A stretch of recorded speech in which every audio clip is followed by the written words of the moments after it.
In Convertri, you can now toggle which scripts are active on your individual pages from within the page editor.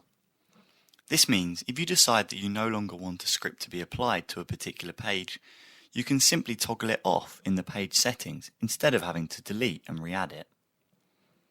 This can be helpful for troubleshooting if certain scripts are causing errors on your page, or just for comparing the effect of a script on your page versus what your page will look like without the script.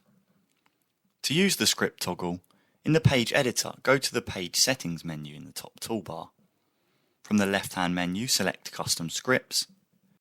Each script on your page will now have a toggle next to it. To turn off a script, simply click the toggle so that it turns grey.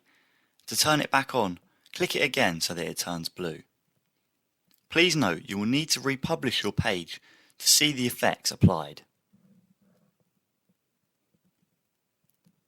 Once your page is published, you can view the page and you can see that if you have turned the script off, it will no longer be applied to your page.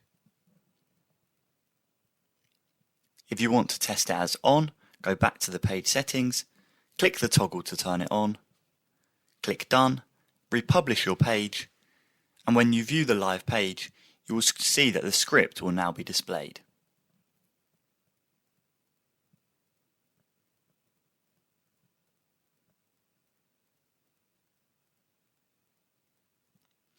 As you can see, after I have turned my script back on, the script is now running on my page.